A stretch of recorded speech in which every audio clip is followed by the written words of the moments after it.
I bottomed out. I started doing things. I had run-ins with the police, and I started lying a lot. I tried to go to church, but felt like I didn't belong, because I would go to church and then I'd go out afterwards and drink beers and party with the friends, so I felt like I was just a fake.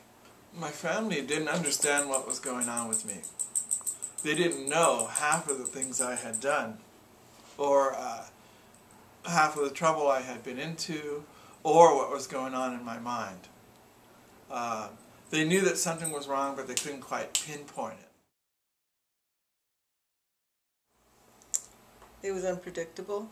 I didn't know when he'd come home or what condition he'd come home in. Bills weren't getting paid. Money was missing from the checking accounts. It was just chaotic. It made me feel like I wasn't sure if I wanted to be in a relationship with this person. So to be real and to be honest took a lot of doing. It didn't happen overnight. It took a lot of practice, going to meetings, going to church, not doing bad things to anyone anymore, trying to do loving things, made a big difference in my life. When I finally decided to stop and go get some help, they didn't understand, especially my mom, because she thought I didn't need to do that, and that I could stop on my own. I didn't need to go into a treatment place. Well, the idea is after you work the 12 steps or during the process, a spiritual attraction happens, and people notice the difference in the way you carry yourself, the way you act, the way you treat others. It shows up after you work the steps. The way that it works is he takes it and he writes it down, numbers them, and then we go over them and he reads it aloud to me and we discuss every single question. It takes a long time. We work the steps several times, over and over. And the last time we worked the 12 steps together, there's this step working, it's called It Works How and Why Step Working Guide. Somebody who gave you too much change back at the drive-thru, to give it back to them, you know, to pay for someone's toll behind you on the bridge.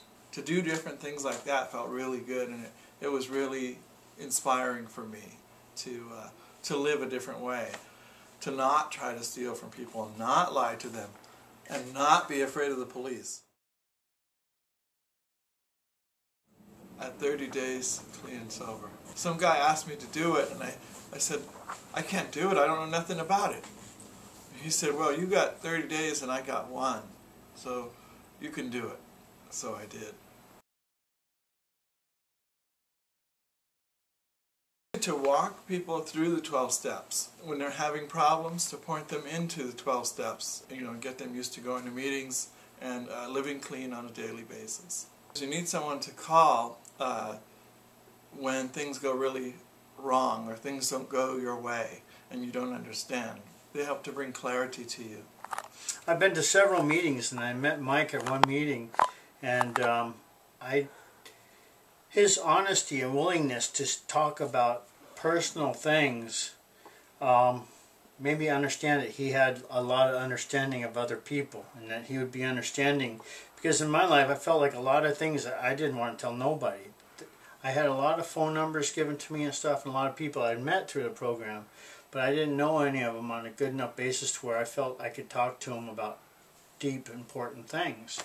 And with Mike as a sponsor and his understanding, I wasn't intimidated to a point where I was scared to call him. I got the feeling that he wouldn't judge me. I was very concerned about finding somebody that I felt I could trust. So, you know, sometimes a guy will say, I just had enough. You know, I need to do something different with my life. And I like to think that that's God at work. You know, finally taking somebody out of that really needs to and really wants to. It's awesome. It really is awesome to watch someone grow, because they come from the same place I do, you know, and they want the same things I want. You can only keep what you have by giving it away. You know, God gives all these gifts to you, and you just can't keep them to yourself. You have to give it back. They want to live happy, joyous, and free, you know, and not have to worry about those things that people on the streets have to worry about.